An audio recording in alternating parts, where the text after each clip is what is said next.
Quelle motorisation choisir pour un véhicule mis en location sur Getaround Connect? Ce sera l'objet de cette vidéo. Avant de commencer, n'hésitez pas à mettre un pouce bleu pour m'encourager et montrer que vous appréciez ce genre de vidéo. Et abonnez-vous pour être alerté de mes prochaines publications. Je publie le dimanche à 19 h.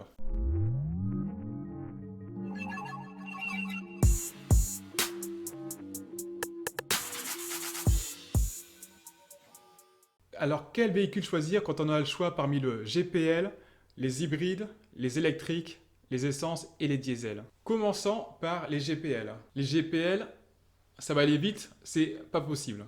Le système GPL n'est pas compatible avec l'installation du boîtier Getaround Connect. Deuxièmement, les hybrides non rechargeables. Ces véhicules ont une bonne cote de popularité. Ce sont des moteurs économiques, fiables et l'entretien coûte peu cher. Les inconvénients, ou du moins l'inconvénient que j'ai pu noter, c'est que c'est encore cher en véhicule d'occasion. À part effectivement si vous achetez une vieille Prius. Troisièmement, les électriques. Comme pour les hybrides, vous allez aussi attirer des gens qui sont sensibles à l'empreinte carbone qui peuvent laisser. Ce sont aussi des gens qui vont vouloir louer votre véhicule dans le but de l'essayer pour éventuellement passer à un achat. Ce sont des véhicules sympathiques à conduire et qui ont beaucoup de couple. Les inconvénients, ce sont des véhicules chers. L'infrastructure pour recharger les véhicules est peu développée. Les autonomies réelles des véhicules sont peu rassurantes. Les temps de recharge sont élevés et ça c'est important car c'est une source de conflit lorsque vous allez avoir des locataires qui vont récupérer des véhicules avec une batterie à moitié remplie voire vide. Donc c'est un élément à prendre en compte. Et parmi tous les coûts de mise en circulation, il faudra aussi compter sur la location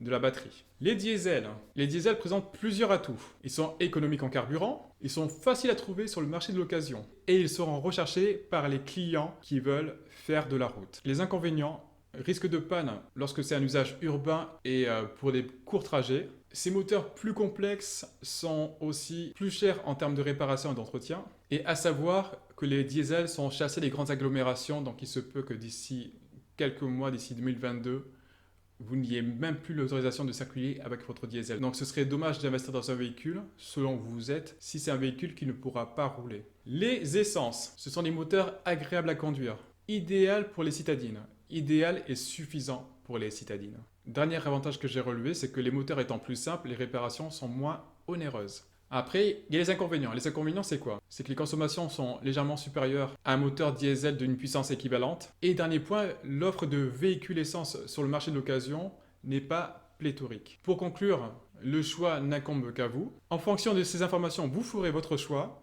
Sachez qu'en 2022, le prix du carburant diesel et carburant essence seront alignés. Donc, c'est un élément à prendre en compte si vous décidez de passer à l'action et de mettre votre véhicule en location sur Getaround Connect. N'hésitez pas à liker cette vidéo, n'hésitez pas à la partager. Vous pouvez rejoindre le groupe Facebook, le lien est en description. Et pour ceux qui ont déjà commencé à louer et qui veulent être plus rentables, vous pouvez rejoindre le Mastermind sur Telegram.